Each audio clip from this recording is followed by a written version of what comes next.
비트코인 가격이 회복하는 듯 했지만 재차 하락하면서 많은 분께서 마음 졸이고 계시는데요. 이렇게 비트코인 흐름이 지지부진한 이유는 무엇이라고 보시나요? 일단 비트코인의 가격적 상승을 연말 연초에 이렇게 이끌었던 거는 이제 ETF로 인한 이제 자금 유입이 일단 대표적일 거라고 볼 수 있겠는데요. 비트코인을 보유한 기업들을 이제 MSCI 지수에서 퇴출시키겠다는 이제 10월 달에 25년도 10월 달에 있었던 그 기준을 철회하면서 어느 정도의 기간 기업들의 자금들이 자연스럽게 조금 유입이 되어서 가격적 상승 랠리가 좀 나왔었다고 바라보고 있고요. 하지만 이제 그 이후에 어느 정도 가격이 고점을 찍고 나서 이제 수익을 실현하는 그런 이제 매도세가 나오면서 어느 정도 가격은 조금 밀리는 이런 상황이라고 보고 있습니다. 지금 상황이 사실 여러 가지 시나리오가 나오기 딱 좋은 시점인데요. 차트를 보면서 제가 지금 이 시점에서 여러분들께서 꼭 보셔야 하는 중요한 포인트들에 대해서 한번 좀 살펴보도록 하겠습니다. 그럼 차트 한번 보실게요. 앞서 말씀드렸던 것처럼 비트코인 같은 경우에는 약 80K 정도 구간에서 저점을 형성을 하고 어느 정도 횡보를 거치면서 가격적 상승이 나와준 상황입니다. 하지만 어느 정도 고점을 형성한 이후에 지금은 또 하락을 한 상황이죠. 그래서 이제 지금부터 많은 분들이 이제 여기서 궁금해 하실 거는 그래서 가격이 앞으로 이제 어떻게 될 거냐라고 이제 궁금해 하시는 분들이 많으실 겁니다. 지금 구간에서 좀 단기적으로 주요하게 살펴봐야 되는 구간과 그 다음에 시나리오 몇 가지들에 대해서 한번 제가 설명을 드려보도록 하겠습니다. 자, 비트코인을 4시간봉 프레임으로 한번 보도록 하겠습니다. 자, 4시간봉 프레임으로 놓고 1년선을 한번 켜보도록 하겠습니다. 자, 이렇게 놓고 보면은 가격적으로 나름 큰 상승이 있었던 이 구간에서 분명한 지지를 받았던 라인이 1년선이었다라는 걸 눈으로 보실 수가 있고요. 그 전에는 저항이 나왔던 모습들도 보실 수가 있습니다. 그리고 최근에도 이 1년선을 기준으로 해서 어느 정도 하락세가 나와주고 저항세가 나와준 모습이고요. 그러면 이제 바꿔서 말하면은 상승을 해주기 위해서는 일단 기본적으로 4시간봉 프레임에서 1년선을 돌파를 해 주어야 한다라는 점입니다. 이 가격대는 약 한 90.2K 정도가 됩니다. 자, 이 90.2K는 최근에 있었던 이 CME 갭의 또 상단과 어느 정도 좀 가격대 위치가 좀 비슷하다라고도 볼 수가 있겠죠. 최근에 이제 CME 갭 상단이 89.2K로 찍혀 있기 때문에 이 갭을 채우면서 1년선에 대한 트라이를 해볼 수 있다라고 해석을 해볼 여지가 있을 수 있습니다. 그래서 단기적으로는 일단 이 1년선을 돌파하고 이 1년선 위에서 안착하는 그림이 나와 주어야 한다라고 말씀을 드릴 수가 있겠고요. 그리고 80K부터 해서 저점과 저점을 연결한 빗각을 놓고 보게 되면은 현재 4시간봉 프레임에서 어느 정도 이 이평선, 1년선 이평선과 빗각이 현재 맞닿아 있는 것을 보실 수가 있습니다. 자, 그렇기 때문에 현재는 요 라인을 돌파하는 여부가 굉장히 중요한 포인트가 될 수 있겠다라고 설명을 드릴 수가 있겠습니다. 자, 그러면 이제 여기서부터가 중요하죠. 그러면 이제 이 단기적인 목표 구간은 알겠는데 여기서 이제 나올 수 있는 시나리오에 대해서 제가 크게 3가지로 한번 말씀을 드려보도록 하겠습니다. 이 3가지에는 상승 관점과 하락 관점이 모두 다 포함이 되어 있고 이 관점에 따라서 어느 우리가 기준점이 되는 가격들까지도 제가 한번 말씀을 드려보도록 하겠습니다. 자, 그러면 일단 좀 큰 프레임에서 먼저 하락을 할 수 있는 가능성들에 대해서 먼저 설명을 한번 드려보도록 하겠습니다. 자, 일단 지금 비트코인 일봉으로 보고 계시고요. 자, 일봉으로 보게 되면은 어느 정도 이제 하락세 이후에 어느 정도 채널링을 형성해서 올라가고 있는 듯한 모습이 보여지죠. 자, 이런 상황 속에서 우리가 예상해 볼 수 있는 거는 플래그 패턴을 당연히 예상을 해볼 수가 있습니다. 기본적으로 내려오던 추세가 있고 그 추세에 대한 기술적 되돌림과 어느 정도의 채널링 형성 이후에 그리고 재차 하락하는 플래그 패턴 형태를 우리가 예상을 해볼 수가 있죠. 자, 이 플래그 패턴을 우리가 예상을 해볼 때는 자, 지금 이제 이 구간을 살펴보게 되면 어느 정도 A, B, C, D, E 정도가 좀 나와졌다라고 볼 수 있죠. 물론 이 D가 채널링의 상단을 터치하지 못했다는 요 부분을 우리가 좀 중점적으로 살펴보기는 해야 되겠지만은 어느 정도 지금 이 채널링을 아래로 하방 이탈한 상황에서 리테스트 이후에 재차 하락할 수 있음을 우리는 분명히 기억해야 됩니다. 아까 이 구간을 제가 4시간봉 프레임에서 1년선과 공통된 구간이다 라고 말씀을 드렸기 때문에 그 구간을 좀 중점적으로 바라보실 필요가 있고요. 그리고 일봉 단위에서 이동평균선을 한번 켜보도록 하겠습니다. 자, 지금 이렇게 노란 색깔이 1년선이고요. 그리고 빨간색이 200일선입니다. 자, 이제 비트코인이 정말로 하락장의 어떤 초입으로 들어가느냐, 아니면 이 모든 것들을 극복하고 상승장으로 돌파해내느냐의 굉장히 중요한 시점이라고 저는 지금 구간을 생각을 하고 있습니다. 만약에 상승이 나온다면은 이 채널링 상단 부분과 그 다음에 200일 이평선, 1년선 이런 부분에 대한 트라이가 있지 않을까라고 생각을 하는데요. 자, 이 구간이 굉장히 중요한 이유가 우리가 비트코인을 좀 넓은 프레임으로 한번 보도록 하겠습니다. 자, 우리가 비트코인을 넓은 프레임으로 보도록 하겠습니다. 일단 200일 이평선을 끄고 1년선 기준으로만 놓고 보도록 하겠습니다. 자, 비트코인은 역사적으로 1년선을 아래로 하방 이탈했던 적이 흔하지는 않습니다. 굉장히 흔한 경우는 아닙니다. 거의 한 4번 정도, 이번을 포함하면 한 4번 정도 있었던 걸로 일단 보여지는데요. 아마 많은 분들이 보시고 있는 구간이 바로 21년도 불장 더블탑 고점을 형성한 이후에 나온 이 구간을 바라보시고 있으실 거라고 생각을 합니다. 자, 이 구간을 조금 더 확대를 해보도록 하겠습니다. 자, 이 구간이 지금의 모습과 사실 좀 유사하긴 합니다. 자, 1년선을 하방으로 이탈한 이후에 어느 정도 상승의 채널링을 그려주고 나서 1년선 부분에서 재차 하락세가 저항이 나와주면서 하락세로 연결이 되었죠. 자, 여기서 이제 200일 이동평균선을 한번 켜보게 되면은 200일 이동평균선이 현재 이렇게 저항 구간으로 작용을 했었다 라고 볼 수가 있습니다. 지금의 구간과 매우 유사점이 있기 때문에 이 가능성도 열어두어야 합니다. 자, 강한 하락세 이후에 어느 정도의 채널링을 그려주고 나서 자, 이때도 보시게 되면 여기도 이제 상단을 닿지 않았지만 재차 상승을 하면서 이렇게 상단 부분과 이동평균선 부분에서 어느 정도 저항이 나와준 모습이죠. 자, 이 구조적인 모습만 놓고 보면은 사실 이때와 유사한 점이 분명히 있다라는 거는 우리가 어느 정도 인지는 하고 있어야 됩니다. 아무리 본인이 나는 상승을 할 거야, 상승을 한다고 봐 라고 하더라도 이 구조적으로 유사성이 있다. 그리고 이 이동평균선은 우리가 무시할 수가 없기 때문에 만약에 상승이 나와준다고 하더라도 이런 라인에서는 어느 정도 저항이 나와줄 수 있다는 점은 여러분들께서 꼭 주의하시고 시장을 바라보실 필요가 있다라는 차원에서 이게 가능성이 더 높기 때문에 제가 처음으로 소개시켜 드린 게 아니라 지금 많은 분들이 이 구간을 지금 그렇게 바라보고 있는 분들도 많으시기에 일단 이런 관점을 먼저 설명을 드린다는 점 꼭 기억을 해주시길 바라겠습니다.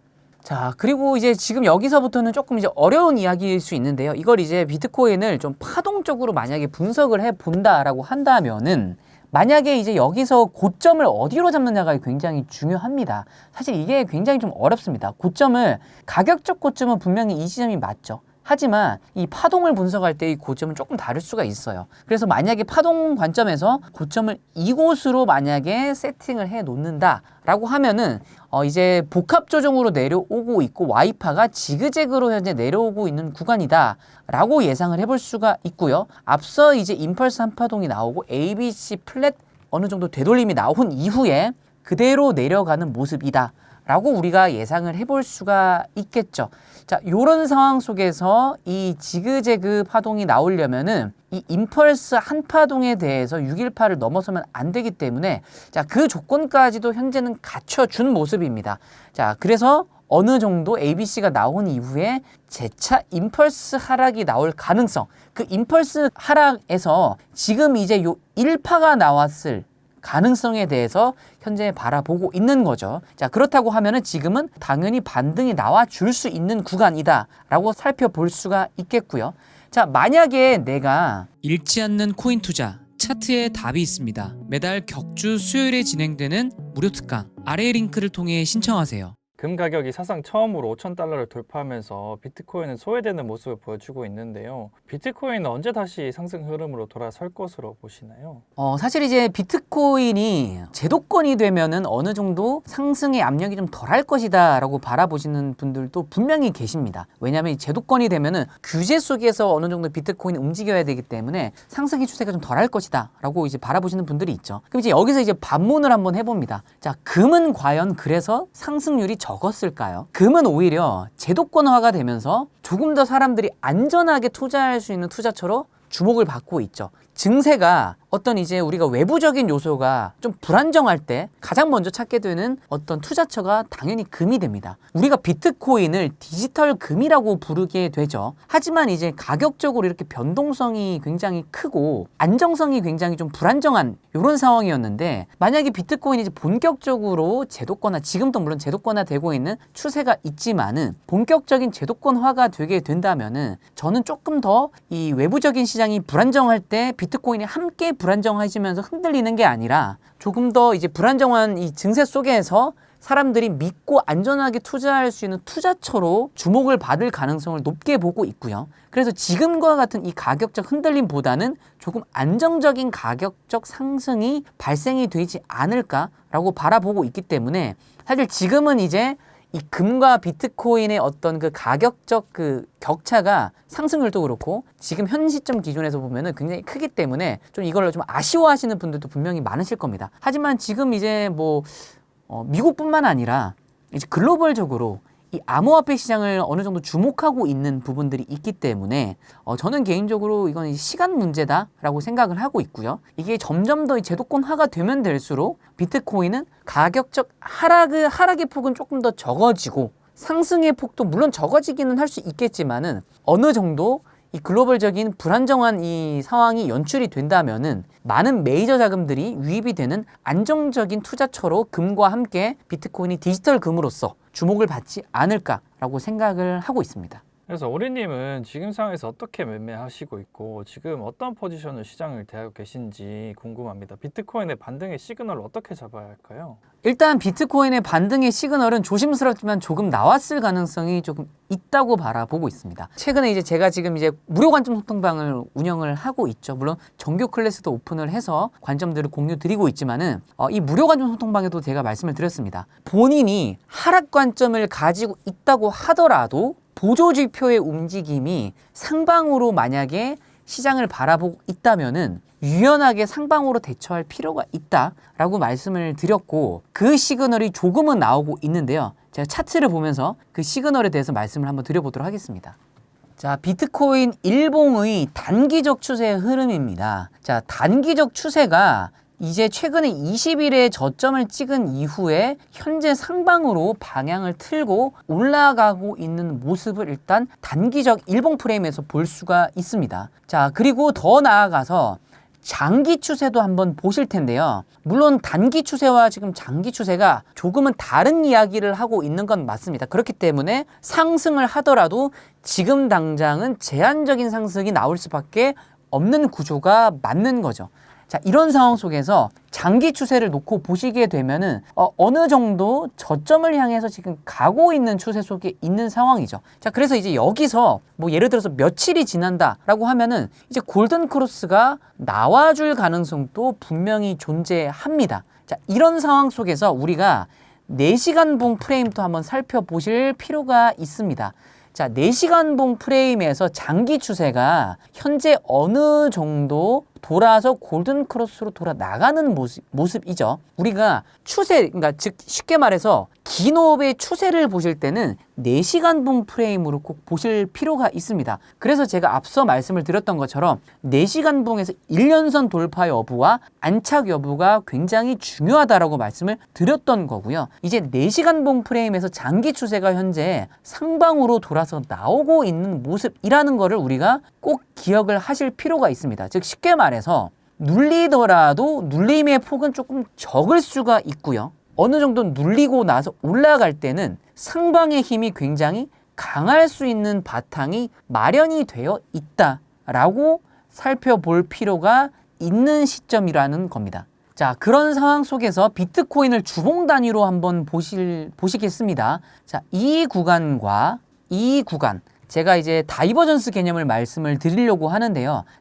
RSI의 다이버전스는 항상 종가 기준으로 보셔야 됩니다. 이 꼬리 기준이 아니라 종가 기준입니다. 자, 이 종가 기준으로 시장을 보게 되면은 이렇게 놓고 보게 되면 분명히 이 지점보다 이 지점이 캔들의 위치적으로 더 낮은 포지션이다라는 거를 우리가 볼 수가 있죠. 자, 그러면 그런 상황 속에서 RSI를 놓고 보도록 하겠습니다. 자, RSI를 놓고 보면은 현재 가장 최근에 나왔던 이 구간이 직전에 나왔던 구간보다 더 높다라는 거를 볼 수가 있습니다. 자, 바꿔 말해서 가격은 내려오지만 RSI가 올라가는 상승 다이버전스의 구도가 만들어져 있다라는 거겠죠. 제가 최근에 이제 여러분들께 말씀을 드렸을 때 MACD 보조 지표가 이미 역사적 저점을 찍었고 MACD 보조 지표가 돌아나가고 있는 추세 속에 있다라고 말씀을 드렸었습니다. 그래서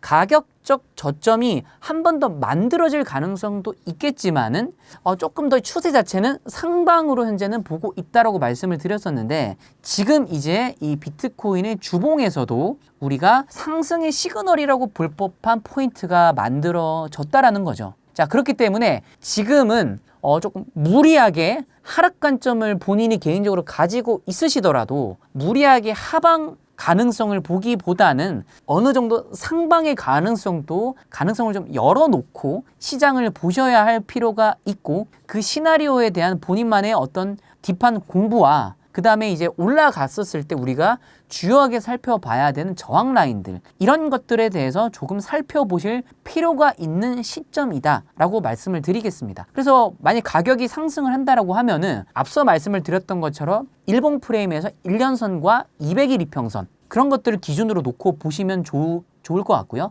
앞서 이제 제가 하모닉 관점으로 말씀을 드렸던 106에서 107K 정도 되는 구간도 여러분들께서 주목해서 살펴보실 필요가 있지 않을까라고 개인적으로는 생각을 합니다. 현재 비트코인은 금융 시스템의 일부로 자리를 잡아가는 중인데, 오래님이 보시는 올해 현실적인 비트코인의 고점과 그 근거는 무엇이라고 보시나요? 저는 일단 비트코인의 가격적 상승, 그러니까 최종 이제 가격을 좀 긍정적으로 바라보고 있는 편입니다. 그 이유는 사실 여러 가지가 있습니다. 제가 이제 앞서 최근에 이제 계속 말씀을 드렸던 비트코인의 이제 2017년 고점과 2021년 고점을 연결한 빗각 라인을 돌파하는 상승이 이제 26년도에 나와줄 가능성이 저는 좀 높다라고 현재 바라보고 있거든요.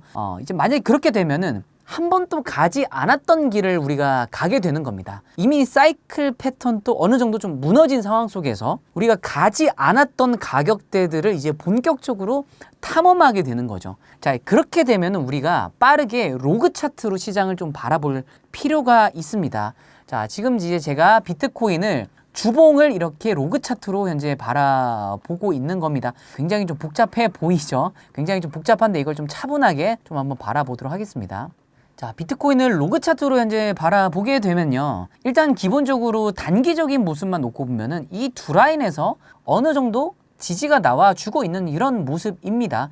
직전에 지지가 나왔던 구간을 하방으로 이탈한 이후에 현재 요 라인에서 어느 정도 같이 지지를 받고 있는 이러한 모습이죠. 자, 그러면 이제 이 라인이 도대체 어떤 라인일까에 대해서 일단 단기적으로는 한번 살펴볼 필요가 있습니다. 자, 우리가 21년도에 이렇게 이제 더블탑 고점을 형성한 이후에 내려올 때 본격적으로 이제 하방이 나왔던 요 구간도 어느 정도 여기서 저항의 개념으로 작용을 했던 모습들도 일단은 보여지고요. 자, 그리고 나서 17년도에 어떠한 이제 그 상승 사이클이 시점이 이루어질 때 이제 메이저하게 본격적 상승 직전에 메이저하게 저항이 나왔고 지지가 나왔던 요런 부분과 현재 결이 같습니다. 여기서 이제 지지 반등을 할 때 이렇게 지지 반등을 해주고 올라가고 있죠. 그래서 요 노란 색깔 라인, 즉 쉽게 말해서 2017년도에 본격적인 상승이 나와줄 때 밟아줬던 라인과 현재 같은 맥락의 길을 가고 있는 시점이다 라고 로그 차트에서는 볼 수가 있죠. 자, 그럼 이제 이 로그 차트를 통해서 우리가 가격적 고점에 대해서 예상을 한번 해보도록 하겠습니다. 일단 우리가 직전에 나왔던 사이클을 한번 놓고 보게 되면은, 우리가 이게 선형 차트로 보게 되면은 이 21년도 불장 고점이 뒤쪽이 조금 더 높은 형태로 마무리가 되었을 겁니다. 하지만 로그 차트로 보게 되면은 지금 앞에 나왔던 이 고점이 아주 약간 조금 더 낮다라는 것을 볼 수가 있죠. 그러니까 선형 차트로 볼 때와 로그 차트로 볼 때는 분명한 차이점이 있다는 거 여러분들께서 꼭 기억을 하시길 바라겠고요. 자, 그러면은 2021년도에 있었던 이 고점을 기준으로 해서 이걸 조금 더 두껍게 가져가 보겠습니다. 자, 이렇게 놓고 보게 된다면은 비트코인이 언제 이제 이 지점에 닿을지는 모르겠지만, 만약에 가격적으로 터치를 하게 된다면은 250K도 충분히 가능한 이런 상황이겠죠. 자, 그래서 이제 이렇게도 우리가 가격적 고점을 예상을 해볼 수 있다는 거. 만약에 2017년 고점과 같은 관점으로 만약에 시장을 바라보게 되면은 뭐 450K, 뭐 470K 이렇게도 바라볼 수가 있겠죠. 하지만 이제 이거는 우리가 조금 조심스럽게 현재 좀 바라봐줘야 되는 금액이지 않나라고 생각하고, 너무 지금에서부터 가격적으로 격차가 크기 때문에 이 정도는 좀 보수적으로 바라볼 필요가 있고, 저는 일단 단기적으로는 한 160K, 지금 이제 요 라인이죠. 요 라인. 자, 이 라인이 160K에서 한 170K 정도는 일단 1차적으로 도달해 줄 가능성에 대해서 현재 보고 있고요. 조금 더 오버슈팅이 나오고 상승이 나와 준다라고 하면은 250에서 저는 조금 더 넓게 잡으면 한 300K도 현재는 바라보고 있는 상황입니다. 자, 그래서 저는 가격적 고점은 현재 그렇게 생각을 하고 있습니다. 비트코인의 가치가 저장 수단이라면 올해 이더리움을 플랫폼으로서 성장을 증명해야 할 시기인데요. 올해 이더리움 전망은 어떻게 보시나요? 자, 이더리움이 사실은 작년부터 좀 꿈틀꿈틀대는 모습이었습니다. 물론 이제 가격적으로는 좀 실망스러운 부분이 분명히 있었죠. 분명히 있었지만은 그 움직임에 대해서 우리가 주목을 해볼 필요가 있습니다. 자, 일단 이 이더리움의 움직임에 대해서 우리가 볼 때 가장 우선이 돼야 되는, 그러니까 우리가 가장 베이스로 좀 깔고 봐야 되는 거는 비트코인을 운영하는 주체가 없다는 점. 비트코인은 그게 이제 비트코인의 장점이자 단점이 될 수 있는데, 이더리움은 확실히 주체가 있죠. 이제 이 주체가 있다는 게 단점이자 또 장점이 될 수가 있는 게, 시장에서 변화하는 이 변화에 발맞춰서 업데이트를 통해서 이 토큰이 가지고 있는, 이더리움이 가지고 있는 이 안정성과 상징성을 좀 부각시킬 가능성도 있다는 거죠. 바꿔 말하면 이게 무슨 말이냐? 지금 현재 추세가 스테이블 코인을 점점 더 활용을 하려고 하고 있는 추세 속에 있죠. 이제 미국뿐만 아니라 다른 국가들도 이제 스테이블 코인을 만들어 내려고 하는 추세가 있고요. 이 스테이블 코인이라고 하는 것은 어느 정도 이제 우리가 어쩔 수 없이 받아들여야 되는 영역이라고 저는 생각을 합니다. 앞으로 이제 계속 만들어질 가능성이 높다라고 생각을 하고 있고, 실제로 우리나라에서도 지금 이제 뭐 외국인 노동자나 이런 분들에게 월급을 드리고 할 때 스테이블 코인으로 이제 전송을 하는 형태들도 많은 걸로 알고 있습니다. 자, 이런 상황 속에서 이 스테이블 코인은 이더리움을 기반으로 하는 경우들이 압도적으로 많은 게 사실입니다. 이더리움을 많이 쓴다는 거죠. 그 비중이 뭐 우리가 알기로는 50에서 70%에 육박한다라고도 알고 있죠.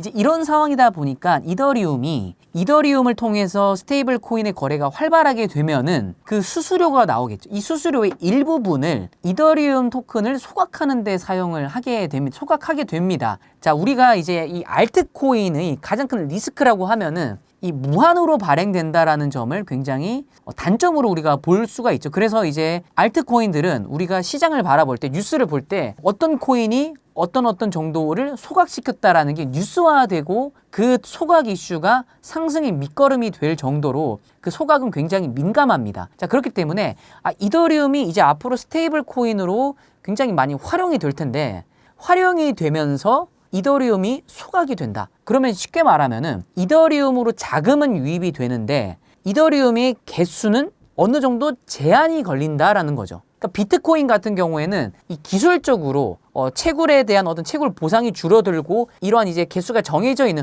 구조적인 제한이 있었기 때문에 우리가 희소성을 계속 지속적으로 조금 높게 봤던 거고, 이더리움 같은 경우에는 사실은 그 정도의 희소성을 우리가 놓고 이더리움을 보지는 않았지만, 그 희소성을 부가적인 업데이트나 변화하는 시장에 발맞춰서 본인들이 포지셔닝을 잡으면서 희소성을 스스로 만들어내고 있는 상황인 거죠. 그러다 보니까 이더리움이 조금 더 이제 비트코인처럼 이제 희소성을 가진 자산으로 나갈 가능성이 높고, 그러다 보니 가격적으로 상승이 크게 나올 가능성이 높다라고 시장은 조금 바라보고 있는 것 같습니다. 이제 그러다 보니까 ETF를 통한 자금 유입뿐만 아니라 어느 정도 이제 메이저한 기업들도 자금을 유입하고, 그리고 실제로 이제 비트코인처럼 본인 회사의 주도적인 어떤 메인이 되는 산업이 있지만은 이더리움을 모으는 걸 컨셉으로, 이더리움을 모으면서 수익화를 낸다라는 어떤 그 기업의 주요 산업 자체가 조금 이 이더리움을 모으는 쪽으로 바뀌면서 마케팅을 하는 이런 회사들도 꽤나 많아지고 있고, 그 이제 회사들이 모으고 있는 이더리움의 수량이 꽤 됩니다. 꽤 많이 되는 편이라서 뭐 조를 넘어서는 정도로 현재 육박하는 상황이라서 우리가 이거를 단순하게 어떠한 일시적인 현상이라고 바라보는 건 조금 어려움이 있고, 앞서 말씀을 드렸던 이 스테이블 코인을 활용한 이더리움의 어떤 그 구조, 이런 것들을 우리가 꼭 살펴볼 필요가 있습니다. 하지만 이제 여기서 우리가 조금 주의해서 바라봐야 될 포인트도 분명히 있습니다. 이제 시장을 시시각각 이제 바라보시는 분들이라면은 어느 정도 이해를 하실 텐데요. 우리가 이 스테이블 코인이라는 거는 결국 1달러가 하나의 코인과 패킹이 돼야 됩니다. 즉 쉽게 말해서 내가 이걸 하나 가지고 있을 때 1달러를 가지고 있다라는 것과 맞아떨어져야 된다는 거죠. 하지만 이게 정확하게 맞아떨어지지 않을 때도 분명히 있습니다. 최근에 이제 여러분들께서 테더 가격을 살펴보셨다라고 하면은 1테더가 1달러야 라고 하는 어떤 인식이 있는데, 최근에 이제 테더가 굉장히 강한 상승을 한번 보여줬던 적이 있죠. 코인이 빠르게 식으면서 가격적으로 내려오면서, 즉 쉽게 말해서 1달러가 1테더야 라는 그 순간이 깨졌다는 겁니다. 자, 이 점은 이제 앞으로 시장이 점점 더 발전하고 규제화되면서 안정화가 돼야 될 숙제이자 지금은 조금 그 규제 속으로 들어가지 않았기 때문에 이 불안한 요소로 분명히 바라봐 주어야 한다는 점이고요. 그리고 이제 이런 상황 속에서 그러면은 이제 뭐 솔라나는요 이렇게 말씀을 하시는 분들도 많으실 겁니다. 하지만 이 솔라나 같은 경우에는 솔라나도 이제 중요한 이제 스테이블 코인의 어떤 네트워크로 활용이 될 가능성도 있죠. 하지만 그 솔라나 같은 경우에는 중간에 한번 굉장히 큰 고비가 있었던 코인이었죠. 우리가 쉽게 말해서 죽다 살아났던 그런 어떤 경험도 있었고 네트워킹이 한번 끊어졌던 적도 있습니다. 자, 그렇기 때문에 이 안정성이라는 측면에서 이더리움은 이제 지금 10년이라는 시간이 이제 흘러왔는데 이 10년 동안 네트워킹이 한 번도 끊어짐이 없이 꾸준하게 이어져 왔고, 그리고 어느 정도 이제 비트코인 다음, 그러니까 넥스트 비트코인이라는 인식 또한 사람들이 가지고 있고, 그리고 이제 앞서 말씀드렸던 그런 업데이트를 통해서 이더리움을 활용해봄직한 어떤 이러한 구조적인 부분들까지도 이더리움은 현재 갖춰놓은 상황이기 때문에 속도의 솔라나냐 안정성의 이더리움이냐 이제 요 차이가 좀 있지 않을까 싶은데, 이제 규제화가 된다면은 조금 더 메이저한 큰 자금들이 어느 정도 네트워크를 선택하는 데 있어서 단지 빠른 네트워크를 활용을 할 것인가, 아니면은 좀 느리더라도 안정적인 네트워크를 활용할 것인가, 이제 여기에서 주요 이제 기관과 기업들의 어떤 선택이 갈리게 되지 않을까. 조금 더 큰 자금이라면 개인적인 생각입니다만은 안정성의 이더리움을 선택할 가능성이 좀 있지 않을까라고 현재는 조심스럽게 바라보고 있고, 따라서 이더리움의 가치와 가격적 상승은 조금 더 크게 나타날 가능성이 있다라고 현재 바라보고 있습니다. 이제 코인 시장은 끝났나 걱정하시는 분들이 많은데요. 걱정하시는 분들을 위해서 한 말씀 부탁드려도 될까요? 지금 굉장히 조심스러운 구간이기는 합니다. 사실 저도 지금 차트를 바라보고 제가 가지고 있는 이 관점들을 뭐 무료 관점 소통방이라든지 뭐 정규 클래스라든지 이런 이제 제 관점을 공유드릴 수 있는 방들에서 최대한 디테일하게 좀 설명을 드려보려고 하고 있는데요. 사실 이러한 상황 속에서도 저도 이제 제 관점을 말씀을 드리는 게 조심스럽기도 하고, 지금 딱 구간 자체가 상방으로 바라볼 수 있는 여력과 하방으로 바라볼 수 있는 여력을 모두 다 열어놔야 되는 구간임은 분명합니다. 하지만 이제 앞서 제가 말씀을 드렸던 것처럼 누구나 볼 수 있는 객관적인 보조지표상 보조지표의 흐름으로 시장을 좀 바라볼 필요가 있는데요. 사실 저도 예전에 이 보조지표가 명확하게 방향성이 좀 나왔음에도 불구하고, 저는 이제 보조지표를 좀 믿는 편인데, 보조지표가 방향성이 명확하게 나왔음에도 불구하고 좀 과도하게 그 방향성과 좀 반대되는 관점을 고집하려다가 굉장히 이 수익을 낼 수 있는 구간임에도 불구하고 수익을 못 내고 오히려 손실이 났던 적도 분명히 존재합니다. 그래서 저도 지금은 조금 더 하방을 하는 게 맞지 않을까라고 생각을 하고 있는 관점은 있는데, 일단 지금 눈으로 보여지는 보조지표들이 어느 정도 상방으로 돌아나갈 가능성도 열어는 놨기 때문에 이 상방의 가능성도 분명히 저는 존재를 한다라고 생각을 하고 시장을 좀 바라보고 있습니다. 지금 이제 이 영상을 바라보시는 분들도 저마다 이제 본인이 처한 상황들이 다 다르실 거라고 생각을 합니다만, 조금 더 이제 상방의 가능성도 함께 열어놓고, 그리고 하방의 가능성도 열어놓고, 그리고 제가 상방의 가능성을 열어놓는다라고 하면은 그 근거가 무엇인지, 그렇다면은 그 근거가 깨지게 되면은 상방으로 올라갈 가능성이 좀 적다고 볼 수가 있겠죠. 자, 그렇기 때문에 제가 앞서 말씀을 드렸던 그런 이유와 그 다음에 상방을 했을 때 저항으로 예상을 해볼 수 있을 법한 위치에서 비트코인이 어떻게 움직임이 나오고 보조지표가 어떤 움직임으로 만들어지는지를 꼭 한번 바라보실 필요가 있다라고 생각을 하고요. 분명히 힘든 시기라는 걸 너무나도 같이 공감을 합니다. 같이 공감을 합니다만은 지금은 조금 시장을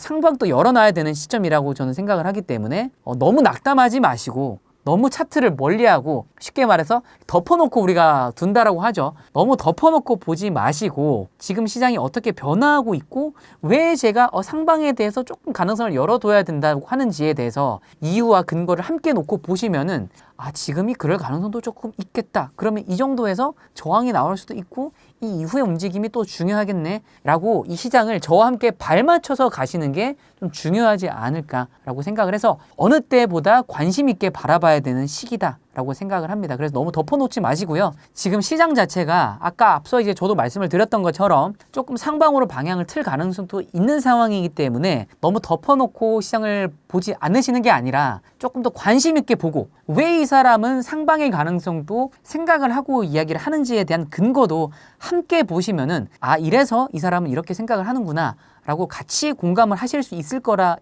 거다라고 생각을 하고 있고요. 지금 제가 이렇게 시시각각 변하는 시장에 대해서 무료 관점 소통방에 제 관점에 대해서 함께 공유를 드리고 있습니다. 자, 그리고 제가 2월 4일 날 특강을 통해서 지금 제가 시장을 어떻게 바라보고 있는지 뿐만 아니라 이제 이 코인 시장에 대한 어떤 여러 가지 뷰 이런 것들도 함께 공유를 드리고 있거든요. 그래서 이제 그런 것들도 함께 놓고 보시면은 조금 더 도움이 되지 않을까라고 생각을 하고 저와 함께 시장을 함께 이제 발맞춰서 나가 보시면 어떨까라고 생각을 합니다. 잃지 않는 코인 투자 차트에 답이 있습니다. 매달 격주 수요일에 진행되는 무료 특강 아래 링크를 통해 신청하세요. 리플은 미국 내에서 증권이 아님을 공식 인정받은 유일한 코인이 되었는데요. 하지만 가격은 지지부진한 흐름을 보여주고 있는데 올해 리플 어떻게 전망하시나요? 저는 리플도 결국은 우상향하면서 좋은 가격적 흐름을 보여줄 거라고 생각을 합니다. 이제 리플 같은 경우에도 이제 앞서 말씀을 드렸던 이제 이더리움이나 이런 것들과 함께 놓고 봤을 때 기관들이나 어떤 기업들의 자금들이 메이저하게 들어올 가능성이 조금 있다고 바라보고 있습니다. 하지만 이제 여기서 좀 구조적인 부분들이 좀 많이 필요합니다. 이제 이더리움 같은 경우에는 조금 더 이 채굴자들을 위한 어떤 업데이트라든지 그리고 이 스테이블 코인을 위한 어떤 그 소각 이슈라든지 소각에 대한 어떤 시스템 이런 것들을 업데이트를 통해서 쉽게 말하면 조금 많이 보완을 하고 시대 흐름에 좀 발맞춰 나가려고 하는 이런 움직임들이 사실은 있었죠. 그러니까 리플 같은 경우에도 물론 이제 우리가 우상향하는 자산일 거다라고 생각은 하지만은 조금 더 이 시대 흐름과 발맞춰 나가는 업데이트들이 조금 더 빠르고 많이 나와주는 게 중요하다라고 생각을 합니다. 우리가 예전에는 어떠한 이제 그 코인을 송금하는 데 있어서 그 리플을 쓰는 경우들이 굉장히 많았죠. 굉장히 많았지만 사실 지금은 우리가 리플을 쓰는 경우가 거의 없죠. XRP를 쓰는 경우가 많지 않습니다. 왜 그러냐면은 전송이 빠르다라는 컨셉을 가지고 있는 코인들은 사실 점점 많아지고 있고요. 그 수수료 또한 점점 수수료 가격 경쟁을 통해서 수수료를 좀 낮게 잡는 어떤 그런 네트워크를 가지고 있는 코인들이 점점 많아지고 있기 때문에 이제 단지 속도와 어떤 수수료 경쟁으로 끌고 갈 수 있는 상황은 아니다라고 바라보고 있기 때문에 조금 더 이런 이제 구조적인 부분들에 대한 업데이트가 물론 이제 나올 거라고 예상은 하고 알고는 있지만은 조금 더 이 시대 흐름에 맞춰서 조금 더 발빠르게 나와 주어야 하지 않을까라고 바라보고 있습니다. 자, 그럼 XRP 같은 경우에도 우리가 차트로 한번 현재 시장에 대해서 제가 말씀을 드려보도록 하겠습니다. 자, XRP 같은 경우에는 우리가 시장을 볼 때 일단 이거 로그 차트입니다. 로그 차트로 보시게 되면은 주봉이고요. 로그 차트로 보시게 되면은 21년도 고점이 이렇게 있죠. 21년도 고점이 있습니다. 자, 그 이후에 가격이 내려왔고 그 다음에 올라가는데 지금 버티고 있는 게 어디죠? 21년도 불장 고점 위치입니다. 즉 쉽게 말해서 우리가 이거를 우리가 선형 차트로 바라볼 때와 로그 차트로 바라볼 때는 분명한 차이점이 있는데요. 지금 이제 최근에 나왔던 요 꼬리 있죠. 자, 이 꼬리까지 만약에 제가 이렇게 선으로 한번 그어 보도록 하겠습니다. 이렇게 선을 긋게 되면은 직전에 나왔던 요 구간 바로 밑에 있는 저항대에 현재 노크를 하고 있는 중이다라고 볼 수 있겠죠. 바꿔 말하면은 아무리 떨어지더라도 가격이 아무리 떨어지더라도 여기는 무조건 사수를 해 주어야 한다라는 점입니다. 일단 차트적으로 보면 그렇고요. 차트적으로 보면은 그렇고, 자, 만약에 이거를 이렇게 놓고 보면은 이거를 이제 파동 관점으로 한번 놓고 볼게요. 파동 관점으로 놓고 보면은 지금 리플 같은 경우에는 1, 2, 3, 4로 진행되고 있을 가능성도 저는 있다고 봅니다. 3, 4가 진행되고 있을 가능성도 높고 이 3, 4 내부에서 임펄스 파동인 거죠. 임펄스 파동이고, 자 그래서 ABC를 어느 정도 마무리 짓고 나면은 저는 조금 더 추가적으로 상승 랠리가 이어질 거다라고 생각을 하고 있고, 이 5파는 뭐 여기서 이제 터미널 형태로 강하게 찢어질 수도 있죠. A, B, C, D, E로 강하게 찢어질 가능성도 있다라고 보고 있기 때문에 이건 이제 차트 기술적인 부분입니다. 자 그렇기 때문에 저는 아직 XRP 같은 경우에는 강한 어떤 추세 상승의 파동은 한 파동 정도가 조금 더 남아 있고, 지금은 그냥 일시적인 시간적 가격적 조정장에 들어와 있는 상태다. 라고 차트적으로는 이렇게 해석을 해볼 수가 있을 것 같습니다. 그리고 이제 제가 이제 앞선 지속적으로 영상에서 많이 말씀을 드렸는데, XRP 같은 경우에는 사실 이 지점에서부터 현재 가격까지 놓고 보더라도 하락폭이 다른 알트들에 비해서 굉장히 크다라고 보기는 조금은 어렵습니다. 조금은 어렵기 때문에 가격이 상승을 한다라고 하면은 이런 매물대에 있는 투자자들이, 보유자들이 쉽게 매도를 할 수 있는 상황은 아니라고 바라보고 있습니다. 자, 그렇기 때문에 가격적으로 한 차례 조금 혹은 기간적으로 조금 더 시간을 끌면서 가격이 이런 데 올라왔을 때 여기 있는 사람들이 매도를 할 수 있는 환경을 만들어줄 가능성이 조금 있다라고 바라보고 있어요. 그래서 극단적 공포감을 한번 마련을 해주고 한번 만들어준 다음에 가격을 올리게 되면은 XRP를 모으려고 하는 사람들이 어느 정도 모을 수 있는, 즉 쉽게 말해서 매도 물량이 어느 정도 나올 가능성이 있다라고 보고 있기 때문에 구조적으로만 놓고 보면 그렇습니다. 구조적으로만 놓고 보면은. 그래서 한 차례 A, B 만들어주고 나서 C가 뭐 여기서 시간적 조정이 나오건 아니면 가격적 조정이 나올 수 있건, 그건 이제 우리가 시장을 좀 바라봐야 되겠지만은 어느 정도 그 다른 코인들과 조금 다른 모습이 한 차례 나와줄 가능성을 저는 조금 현 시점에서는 높게 바라보고 있다는 점 참고해 주시기를 바라겠고요. 이제 이걸 이제 구조적으로도 한번 좀 보조지표와 함께 놓고 보도록 하겠습니다. 자, 보조지표와 함께 놓고 보면은 비트코인과 마찬가지로 단기적 일봉입니다. 단기적 추세는 상방으로 현재 가고 있고요. 그 다음에 4시간봉 프레임으로 놓고 보면은 4시간봉 프레임에서는 하락 추세가 만들어지고 있죠.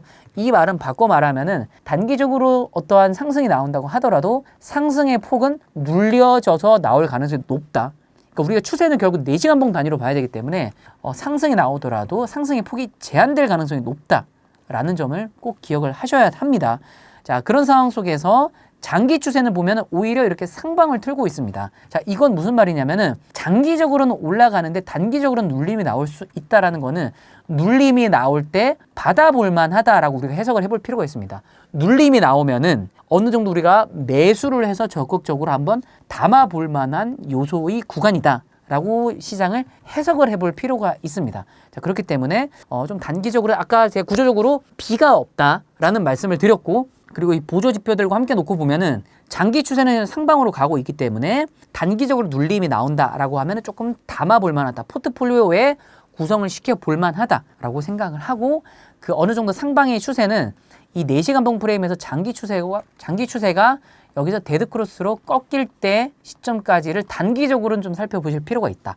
이 구간이 아까 말씀을 드렸던 B파동이 끝나는 지점이 될 가능성이 저는 조금 높다라고 현재 바라보고 있습니다. 리플과 비트코인의 하락 속에서도 하루에 50% 넘게 오르는 코인들이 나오고 있는데요. 알트코인들이 상승한 이유는 무엇이고 상승의 신호탄이라고 할 수 있을까요?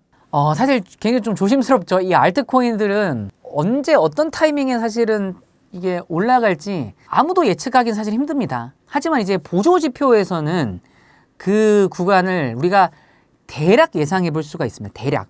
그러니까 아주 정확한 타이밍을 캐치하기는 어렵겠지만 이 코인이 상방으로 틀 가능성이 좀 있어 보인다라는 건 예측은 해볼 수가 있습니다. 지금 시점도 그런 구간에 있는 알트코인들이 많기 때문에 이러한 움직임들이 조금은 나와주고 있는 거라고 생각을 하는데요. 사실은 이제 오래 투자하신 분들, 투자자분들 입장에서는 야, 이미 이렇게 많이 하락을 했는데 이거 올라온다고 해서 뭐가 우리가 불장을 예상할 수 있겠냐 라고 생각하실 수 있는 구간임은 확실합니다. 하지만 이 알트코인의 움직임을 통해서 우리가 조금 더 살펴볼 필요가 있는 게 뭐냐면은 항상 이 알트코인이 오를 때는 그 뒤에 되게 잔인한 이야기이긴 하지만은 하락이 나오는 경우들이 조금 있습니다. 쉽게 말해서 비트코인이 가격적으로, 그러니까 우리가 불장이라고 이야기하면은 비트코인이 어느 정도 알트코인처럼 상승이 먼저 1차적으로 쭉 나와 주어야 하고요. 구조적으로 그렇다는 겁니다. 쭉 상승이 나와 주어야 하고, 그 이후에 알트코인들이 서서히 움직임이 마련이 됩니다. 물론 비트코인이 오를 때 알트코인도 함께 오르긴 오릅니다. 하지만 어느 정도 발맞춰 오르는 정도 수준이라고 생각을 하고 있고, 그리고 나서 이제 알트코인들이 이제 상승을, 이더리움을 주축으로 해서 상승세가 나와주는데, 이제 지금의 어떤 알트코인들의 추세 흐름은 우리가 어떻게 봐야 되느냐, 이거는 좀 조심스럽기는 하지만은 이제 앞선 영상에서 말씀을 드렸듯이 비트코인이 상방으로 갈 수 있는 추세의 어떤 신호탄이 아주 조금은 좀 보여졌기 때문에 알트코인이 지금 가격적으로 올라가는 이 추세도 우리가 상승 추세 일부라고 좀 볼 필요가 있지 않을까라고 생각을 합니다. 근데 이제 여기서 우리가 주의하셔야 될 점은, 여기서 그럼 무리하게 포지션을 잡거나 무리하게 매집을 하는 경우는 저는 권장을 드리지는 않고요. 왜냐하면 어느 정도 또 비트가 올라가다가 조정이 나오면 알트는 또 쉽게 말해서 저갱을 하는 경우들도 많습니다. 비트는 조금 빠지지만 그런 경우도 많기 때문에, 만약에 내가 이 구간에서 확신이 들어서 매수를 하겠다라고 하신다면은 어느 정도 분할 매수를 꼭 하시는 걸 권장을 드리고요. 선물 포지션도 마찬가지입니다. 어느 정도 분할로 포지션을 잡는 거를 저는 좀 권장을 드리고 있는 상황입니다. 그래서 알트는 좀 조심스럽게 항상 봐주셔야 됩니다. 지금 올라가고 있고 계속 올라갈 것 같지만 이게 또 계속 올라가지는 않는 게 또 알트코인이기 때문에 언제든지 저갱을 할 가능성에 대해서 항상 열어두시고요. 항상 그 기준점은 무엇으로 봐야 되느냐면 비트코인으로 꼭 보셔야 합니다. 50%가 올라갔다고 해서 저갱을 안 하겠지라고 생각을 하시면 큰일 납니다. 아마 이거는 많이 경험을 해보신 분들이라면 아실 겁니다. 50% 올라가더라도 그대로 다 반납하는 경우들도 있기 때문에 항상 기준점은 비트코인을 놓고 기준을 살펴보시기를 권장을 드립니다. 대부분 알트코인이 고점 대비 50%는 기본이고 마이너스 80% 이상 하락한 것들이 많은데요. 어떻게 보면 지금이 알트코인을 모아가기에 좋은 시기라고 할 수 있을까요? 알트코인은 저는 조금 더 시간을 두고 기다려야 되는 시점이라고 생각을 합니다. 일단 비트코인이 일단 우리가 안정적이다라고 생각되는 구간까지 도달을 해야 된다고 생각을 하고 있고요. 이제 앞서 말씀을 드렸던 것처럼 비트코인이 일봉 단위에서 이제 200일 이평선을 완벽하게 온전하게 돌파를 하는지 여부까지 조금 확인해 보실 필요가 있다라고 생각을 합니다. 자, 우리가 비트코인 일봉으로 이제 24년도에 있었던 이 조정이자 횡보장을 살펴보게 되면은 사실은 이 구간에서도 우리가 사이사이 이렇게 큰 상승이 나와줬었죠. 여기만 놓고 보더라도 27%, 28% 정도 되는 상승들이 나와줬습니다. 여기서 좀 또 다른 구간을 놓고 보면은 30% 정도 되는 상승도 나와줬죠. 하지만 이렇게 상승이 나와줬다고 해서 가격적으로 그대로 올라가느냐? 사실 우리가 결과적으로 지금 보고 있는 것처럼 올라가더라도 다시 반납할 수 있다라는 이런 가능성에 대해서 항상 열어두셔야 됩니다. 그래서 이제 앞서 제가 설명을 드렸던 것처럼 일봉 단위에서는 우리가 꼭 살펴보셔야 하는 게 200일 이동평균선을 온전하게 돌파하는지에 대한 여부가 꼭 필요합니다. 만약에 지금 어느 정도 상승이 나와 주어서 여기 저점에서부터 20% 정도 되는 상승이죠. 21% 정도 되는데 이 정도 되는 상승이 나와줬다고 해서 상승장으로 가느냐? 앞서 보셨던 예시처럼 그러진 않다라는 거 여러분들 꼭 기억하시길 바라겠고요. 이 비트코인이 200일 이동평균선을 완벽하게 돌파하고 나서 이 위에서 안착하는지 여부까지 확인하시고 알트코인을 투자하시는 것을 저는 조금 더 권장을 드립니다. 자, 그럼 이제 여기서 이제 이렇게 질문하시는 분들도 계실 겁니다. 그러면은 알트코인이 너무 많이 상승을 했기 때문에 비트가 그 정도 올라간다고 하면은 알트는 이미 너무 상승이 나오지 않았냐? 그러면은 저점 매수할 기회를 놓친 거 아니냐라고 생각하실 분들도 계실 겁니다. 하지만 이 알트코인은 저점이라는 단어보다는 안정성이라는 단어를 중점적으로 보셔야 하는 코인의 섹터다라고 저는 말씀을 드립니다. 왜냐하면 언제든지 다시 강하게 빠질 우려가 있기 때문에 비트코인이 어느 정도 정상적인 안정적인 궤도에 들어온 이후에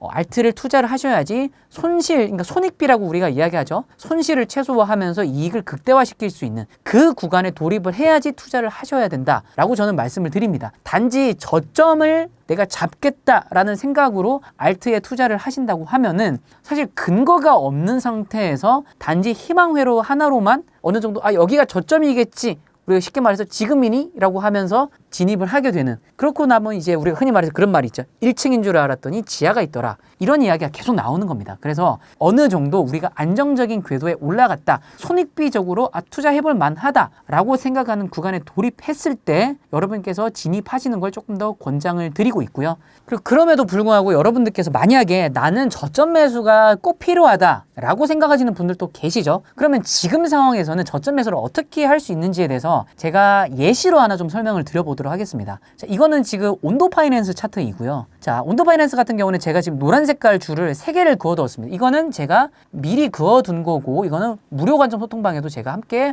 공유를 드렸던 그런 자리들입니다. 자, 이런 자리들에서 반등이 나와주는 걸 꼭 확인을 하셔야 된다라고 말씀을 드렸죠. 그럼 이 구간에서 우리가 어떻게 투자를 할 수 있느냐? 만약에 내가 이 영역에서 진입을 했다라고 가정을 해보면은 그러니까 손절을 해야 되는 구간은 당연히 가장 가까운 이 구간이 됩니다. 이 구간을 가져가야지 손익비적으로 굉장히 유용하다고 볼 수가 있거든요. 하방으로 만약에 내려오게 되면 여기는 많아봐야 지금 1.79%고요. 만약에 이 라인을 지지해주고 상승이 나와주면 위쪽은 훨씬 더 크겠죠. 앞서 이 질문 주셨던 것처럼 하루에 50% 정도 가는 코인들도 있다는 점을 고려해 본다면 이 손익비적으로 굉장히 유용한 자리다라고 볼 수가 있겠죠. 그래서 이런 자리들을 제가 그어 두었는데요. 그러면은 이런 자리는 어떻게 긋느냐? 이것들도 이제 많이 관심이 있으실 겁니다. 이제 이거는 코인들마다 조금 다릅니다. 이제 온도 파이낸스 같은 경우에는 프레임을 조금 길게 놓고 보면은 저는 개인적으로 이렇게 과거에 이런 구간들을 기준으로 놓고 봤습니다. 자, 이렇게 기준으로 놓고 봤을 때 직전에 지지가 나오고 그 전에 저항이 나왔던 라인 부근, 그리고 상장 첫날 꼬리로 닿았던 요런 라인들, 그리고 돌파한 이후에 이렇게 코인이 돌파를 했죠. 물론 돌파할 때도 어느 정도 저항도 나와줬지만은 돌파한 이후에 지지를 받아줬던 라인들, 요런 라인들을 저는 중점적으로 이 온도 파이낸스는 좀 봤습니다. 뭐 다른 코인들 같은 경우에는 또 이제 이 사이에 있는 매물대들이 분명히 있을 겁니다. 이 사이에 매물대들이 있을 텐데 이 매물대들을 중점적으로 이런 이제 구간들을 좀 살펴보시면은 내가 만약에 지금 이 코인을 진입하겠다라고 하신다면은 손절을 어디로 잡아야 하는지에 대해서 여러분들께서 명확하게 살펴보실 수가 있고, 이렇게 손익비가 어느 정도 명확하게 좀 타이트하게 잡혔을 때 진입하시는 걸 좀 권장을 드립니다. 이런 것도 없이 이러한 뭐 우리가 흔히 말해서 손절가에 대한 어떤 그 목표가 없이 그냥 여기가 바닥이겠지, 지금부터 이제 올라가겠지라는 생각으로 진입을 하시게 되면은 기준이 없이 진입을 하게 되는 거기 때문에 어느 정도 본인만의 기준을 좀 가지고 나서 진입을 하시고 투자하시는 게 저는 좀 맞다라고 생각을 하고 있고요. 만약에 그래서 여기서 상승이 나오면 그럼 어디까지 봐야 될까에 대해서는 당연히 기술적으로 우리가 볼 수 있는 구간은 일단 이런 라인입니다. 기술적으로 직전에 이렇게 지지가 나와줬던 라인이었죠. 자, 그렇기 때문에 이 구간에 대한 지금 리테스트는 없었던 상황입니다. 그렇기 때문에 이런 라인에 기술적으로 리테스트가 나올 수 있는 구간이다 라고 생각을 해볼 수가 있고요. 만약에 이러한 전략을 짜고 내가 코인에 진입을 한다 라고 한다면은 손익비적인 면에서 봤을 때 아까 말씀드렸던 하락을 하게 되면은 거의 한 2% 조금 못 되는 정도의 손실이 나는 거고요. 상방으로 올라간다라고 하면은 거의 한 32% 정도 되는 수익이 나오게 되는 거죠. 그러니까 쉽게 말하면은 손익비적인 면에서 굉장히 유용한 어떤 그런 구간이 되는 겁니다. 그래서 이러한 손익비를 꼭 계산하시고 투자하시는 걸 좀 권장을 드립니다. 오리님께서는 8년 동안 가상자산에 투자하시면서 수많은 상승과 하락을 겪으셨는데요. 지난 알트 상승에서는 어떤 코인을 선택하셨고 어떤 전략으로 투자하셨나요? 그래서 이번에는 같은 전략으로 투자해도 될까요? 사실 저는 좀 조심스러운 이야기이기는 한데 일단은 비트코인을 기본적으로는 가져가야 된다고 생각을 합니다. 비트코인을 기본적으로 가져가야 되고, 사실 저도 가장 저에게 큰 수익을 가져다 줬던 것들은 돌이켜 생각해보면 이 금액의 크기가 중요한 게 아니라 퍼센트로 가장 크게 수익을 가져다 줬던 거는 결국 사실은 알트코인에 있었긴 했습니다. 이게 참 아이러니하죠. 그러다 보니까 아마 이 영상을 보시는 많은 분들도 그래서 알트코인에 투자하시는 분들이 많을 거라고 생각을 하는데요. 지난 시즌에도 사실 제가 굉장히 좀 놀라면서도 재미있게 바라봤던 거는 아이러니하게도 도지코인이었습니다. 도지코인. 제가 차트를 보면서 좀 설명을 한번 드려볼게요. 자, 도지코인 차트입니다. 이게 이제 21년도 차트죠. 이제 여기서 상장 첫날 이제 쭉 상승을 했다가 그대로 다 뺐던 이런 모습이었죠. 이런 모습이었고, 자, 이 이후에 어느 정도 좀 바닥을 다져주는데 저는 이제 이때 이 구간을 이제 어떻게 봤었냐면은 이런 식으로 하나의 채널링으로 봤습니다. 이렇게 채널링으로 봤었습니다. 그래서 돌파한 이후에 여기를 어느 정도 지지 반등하고 올라갈 거다라고 바라봤기 때문에 이런 구간을 좀 주의 깊게 바라봤고요. 이제 여기서 그렇다고 저는 또 들어가지도 않았고, 이제 제가 본격적으로 들어갔던 구간은 여기였습니다. 요런 구간.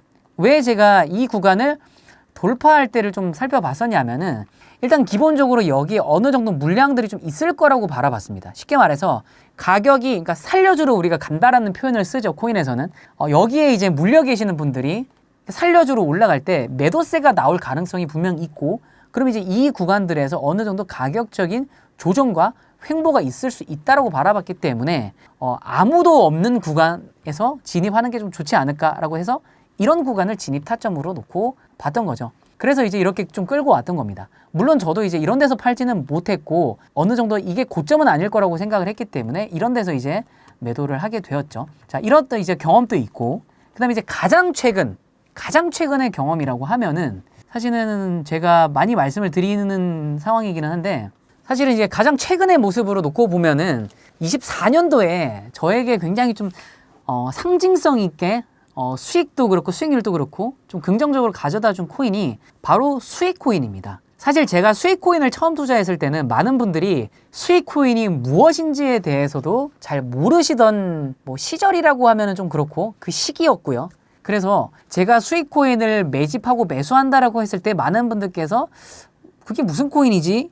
라고 생각을 하셨습니다. 자, 그래서 제가 이제 수익 코인을 매집을 했던 것들을 살펴보면은 일단 제가 작년 24년도에 굉장히 좀 상징적으로 수익을 냈던 코인은 바로 수익 코인입니다. 자, 수익 코인은 이제 요 시기 때 제가 이제 처음으로 눈에 들어왔는데, 이제 이 시기 때 왜 눈에 들어왔었냐면은 사실 이 구간에서 눈에 들어왔던 겁니다. 이 구간에서. 이렇게 일단 바라봤고, 당연히 이 3파 구간에서 일단 기본적으로 눈에 들어왔죠. 3파 구간에서 눈에 들어왔고, 이때 바로 이제 매수를 하지는 않았고, 이걸 이제 3파라고 본다면 어느 정도 ABC 되돌림이 있겠다라고 바라봤었고, 이제 어느 정도 고점을 형성한 이후에 내려왔는데, 사실 이 시기 때 제가 이렇게 이거를 바라봤던 이유는 이 시기가 비트코인 반감기가 시작이 됐던 그 시기입니다. 그렇기 때문에 제가 앞서 말씀을 드렸던 것처럼 비트코인의 무빙을 꼭 보셔야 한다라고 말씀을 드렸던 게 이런 맥락에서도 맥을 같이 합니다. 그래서 비트코인이 반감기에 들어가면 약 6개월 정도 횡보이자 조정장이 들어가기 때문에 저는 이런 구간에서 무리하게 매집을 하지 않았고 대신에 주의 깊게 살펴봤었죠. 주의 깊게 살펴봤었고, 여기서 제가 개인적으로 좀 테스트 해볼 겸 10만 원이 들어갔던 기억이 있습니다. 10만 원. 10만 원이 들어갔습니다. 그러니까 쉽게 말해 정찰병이죠. 10만 원. 어떤 내가 이걸로 큰 수익을 내겠다라는 게 아니라 그냥 돈을 넣어놔야지 내가 이 차트를 좀 잘 볼 수 있을 것 같아서 제가 일단 그때 당시는 그랬었습니다. 그때 당시 그랬었고, 그 다음에 차트적으로 봤을 때는 일단 요런 구간을 좀 당연히 눈여겨봤죠. 당연히. 이 구간을 깰지 안 깰지에 대한 여부를 중점적으로 봤었고요. 또 한 가지 기술적으로 놓고 본다면은 일단 본격적으로 들어올렸던 구간이 이제 이런 구간이단 말이죠. 이런 구간. 이런 구간이 본격적으로 들어올리기 위한 시작의 과정이고, 직전에도 저항이 나와주고 직전에도 이렇게 지지가 나와줬던 라인이기 때문에 이 라인을 과연 돌파할 수 있을까에 대한 의문점을 좀 가졌습니다. 자, 그래서 제가 강하게 매수를 했던 거는 이 라인에서 굉장히 강하게 매집을 하기 시작을 했습니다. 이 라인에서 굉장히 강하게 매집을 해서 이제 평단을 1,000원대로 낮춰놨죠. 제가 1,000원대로 낮춰놓고 상승이 굉장히 강하게 나왔던 이런 모습들도 있었습니다. 그래서 사실은 이렇게 올라갈 때는 이걸 또 다 먹을 수는 없습니다. 항상 이제 제가 말씀을 드리지만 저점도 바닥에서 잡을 수는 없고요. 고점도 머리에서 팔 수는 없습니다. 머리 꼭대기에서. 그래서 올라갈 때 어느 정도 제 기억에 맞다면 한 요런 데서 제가 익절을 했던 기억이 있습니다. 그래서 물론 더 끌고 가서 더 좋은 상승이 나올 수 있겠지만은 사실 결과론적으로 놓고 보면은 만약에 제가 이때 팔지 않고 계속 홀딩 했더라면 지금은 제가 예전에 만들어놨던 그 평단 부근까지도 도래를 한 게 아닌가 라고 생각을 해볼 수가 있는 거죠. 그럼 이제 투자적인 관점에서 놓고 보면은 이 코인을 이제 홀딩하고 내가 이제 이 코인을 모아나간다는 측면에서는 굉장히 좋고, 이제 나의 평단이 이 정도로 낮다라는 측면에서는 좀 뽐낼만 하지만은 사실 이 투자적인 관점에서는 굉장히 실패한 투자죠. 만약에 그렇게 홀딩을 했다라고 하면은. 그래서 알트코인은 어느 정도 상승이 나올 때 적당하게 매도도 해주실 수 있는 그런 포인트가 좀 필요하지 않을까라고 생각을 하기 때문에 너무 과도하게 그 코인에 대해서 긍정적인 어떤 관점만 놓고 나는 무조건 이 코인을 사람들이 비트 모으듯이 이더 모으듯이 나는 모아 나갈 거야 라는 측면보다는 그냥 기술적으로 바라보고 어느 정도 도달하면은 내가 익절할 줄도 아는 그런 마인드 세팅으로 투자를 하시는 게 조금 더 좋지 않을까라고 생각을 합니다. 오리님께서는 올해 어떤 알트코인 눈여겨보시는지 궁금합니다. 일단 대표적인 거는 일단 AI 섹터가 되겠죠, 기본적으로. 왜냐면 지금 꼭 이 코인이 아니다라고 하더라도 지금 글로벌적으로 굉장히 이슈가 되고 있는 섹터가 당연히 AI이기 때문에 이 AI 섹터를 우리가 꼭 살펴봐야 되는 섹터다라고 생각을 합니다. 그럼 이제 이 AI 섹터에서 가장 좀 두각을 나타낼 수 있는 코인이 무엇일까에 대해서 좀 우리가 살펴볼 필요가 있는데요. 저는 개인적으로 니어 프로토콜을 좀 보고 있습니다. 니어 프로토콜을 보고 있는 이유 중에 하나가 일단 시장에 많이 풀려 있는 상황이라서 락업에 대한 어떤 이슈와 불안감이 조금 덜한 그런 코인이 되겠고요. 이 AI 섹터에서는 사실 코인들이 너무 많고 아직 검증하는 절차가 좀 필요합니다. 뭐 예를 들어서 우리가 AI 코인이라고 하면은 이제 대표적으로 또 많이 나오는 게 월드 코인도 이야기 나오죠. 하지만 이 코인들이 뭔가를 증명을 해내는 이런 과정은 사실 아직은 좀 없었습니다. 없었기 때문에 그런 부분들을 걷어내고 기술적으로만 바라보면은 니어 프로토콜에 대해서 저는 좀 관심 있게 바라보고 있고요. 그걸 제외하고 또 다른 섹터로 좀 바라본다면은 온도도 저는 현재 보고 있습니다. 온도 파이낸스도 현재 저는 굉장히 주의 깊게 보고 있고, 왜냐면 이제 비트코인 암호화폐 자체가 이 규제화되는 이 흐름 속으로 넘어오게 되면은 이 RWA 섹터라는 어쩔 수 없이 주목을 받게 될 수밖에 없습니다. 자, 그렇게 되면은 이 RWA sek터 안에서 또 우리가 흔히 말해서 이제 대장이 될 수 있을 법한 코인을 또 찾아봐야겠죠. 그렇게 따지면 이제 온도 파이낸스를 우리가 살펴볼 수밖에 없는 상황이라서 저도 현재 지금 앞서 이제 온도 파이낸스로 제가 예시를 보여드렸던 것처럼 저도 지금 이제 온도 파이낸스를 굉장히 주의 깊게 바라보고 있는 상황이고요. 이제 그런 니어 프로토콜과 온도 파이낸스를 제외하고 그래도 나머지 메이저급의 알트코인 중에서 조금 관심 있게 바라보는 거는 이더리움과 XRP입니다. 어쩔 수 없이 이 두 코인은 메이저한 자금들이 들어올 수밖에 없는 섹터입니다. 이제 앞서 말씀을 드렸던 뭐 니어 프로토콜이라든지 온도 파이낸스 이런 것도 너무 좋지만은 메이저한 자금이 들어오기에는 조금 더 안정적인 기반이 갖추어져 있어야 되는 게 현실입니다. 예를 들어서 여러분들께서 굉장히 큰 자금을 어딘가 적금을 해 두셔야 되는데 우리가 흔히 이야기하는 1금융권에 우리가 적금을 넣는 것과 조금 이제 굳이 이렇게 비교하는 게 좀 아이러니하긴 하지만은 굳이 비교를 하자면은 3금융권에서 어떤 이 적금 시스템을 활용하는 어떤 이런 두 개를 비교를 하게 된다면 여러분들은 당연히 조금 더 안전한 쪽으로 내가 가지고 있는 자산의 크기가 중요한 게 아니라 나에게 굉장히 큰 비중을 차지하고 있는 시드다라고 한다면은 당연히 안전한 쪽으로 자산을 넣으려고 하시겠죠. 이 코인들도 똑같습니다. 어느 정도 이 네트워크가 안전한지에 대한 여부가 굉장히 중요한데 이 XRP나 그 다음에 뭐 이더리움 이런 것들은 조금 더 이 안정성이 다른 코인들에 비해서 조금 더 이 바탕이 되어 있기 때문에 이런 코인들에 조금 더 메이저한 자금이 좀 쏠릴 가능성, 그리고 이러한 메이저한 자금들이 쏠림으로 인해서 가격적 상승이 나올 가능성에 대해서 조금은 살펴보실 필요가 있고요. 그렇다면 이제 여기서 이제 여러분들께서 그럼 이더리움과 같은 생태계를 쓰고 있는 이더리움의 생태계에 들어와 있는 다른 알트들이 뭐가 있을까에 대해서 좀 고민을 해보실 필요가 있겠죠. 그래서 일단 저는 이더리움과 XRP 그리고 그 외에 다른 알트들로 간다면은 니어 프로토콜과 이제 온도 파이낸스 정도를 현재 좀 관심 있게 들여다보고 있는 상황입니다. 가상 자산들의 큰 상승폭에 기대를 걸고 투자했지만 하락폭도 무시무시한 것이 사실인데요. 코인 등락폭에 두려움을 느끼시는 분들을 위해서 한 말씀 부탁드립니다. 코인은 일단 굉장히 좀 위험한 자산이죠. 우리가 안전한 자산은 분명히 아닙니다. 위험한 자산이고 가격적 변동도 굉장히 크기 때문에 코인을 처음 하시는 분이라면 어떻게 이렇게 코인이 하루아침에 50%가 오를 수도 있고 그리고 또 어떻게 이렇게 한 달 만에 90%가 또 빠질 수 있지? 어떻게 이런 자산이 있을 수 있지라는 생각들을 당연히 가지실 수밖에 없는 뭐 이런 상황이라고 생각을 하는데요. 이제 그러면서 이제 많은 분들께서 이 정도로 빠지면 난 이제 어떻게 대응을 해야 되지? 라는 어떤 그런 물음표도 달리시게 되고 그러면서 자연스럽게 언젠간 오르겠지. 일단 덮어놓고 있자. 라고 또 생각하시는 분들도 분명히 있으실 거라고 생각을 합니다. 하지만 이제 코인은 분명히 우상향할 수밖에 없는 자산이라는 거는 모두 다 공감을 하고 있는 상황 속에서 지금 이제 이 코인은 규제 속으로 이제 들어가는 상황입니다.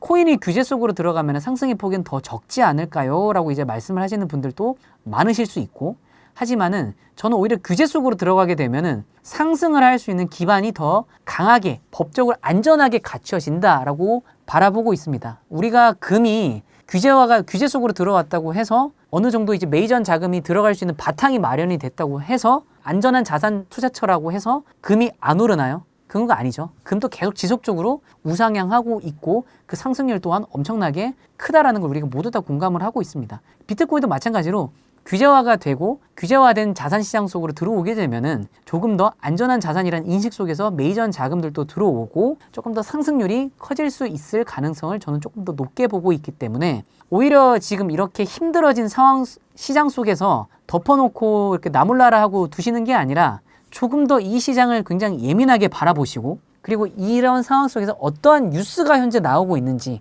제가 이제 차트적으로 기술적으로 분석은 여러 가지로 해볼 수 있지만은 사실 이 뉴스를 꼭 우리가 인지는 하고 있어야 됩니다. 지금 이 뉴스가 돌아가는 게 시장의 긍정적인 요소인지 아니면 악재로 볼 수 있는지에 대한 요소는 우리가 여러분들께서 꼭 판단을 하셔야 되는데요. 자, 그렇기 때문에 어느 정도 관심을 가지고 뉴스들도 챙겨보시면서 이 시장이 이런 뉴스들이 나오면은 코인은 어떻게 움직일 수 있을까에 대해서 스스로 한번 뭔가 판단을 해보시는 것도 굉장히 이 시장을 좀 읽어내시고 앞으로 있을 무빙들도 여러분들께서 이런 훈련이 되어 있으면은 조금 더 예측하는데 도움이 되지 않을까라고 생각을 합니다. 그래서 이제 시시각각 변하는 이러한 차트 움직임은 제가 이제 무료 관전 소통방을 운영을 하고 있기 때문에 이 소통방을 통해서 제가 가지고 있는 관점과 그리고 24시간 시시각각 변하는 차트를 어떻게 바라봐야 하는지에 대해서 여러분들께 공유 드리고 있으니까요. 함께 참여하셔서 이 시장의 움직임과 함께 발맞춰 나가보시면 도움이 되실 것 같습니다.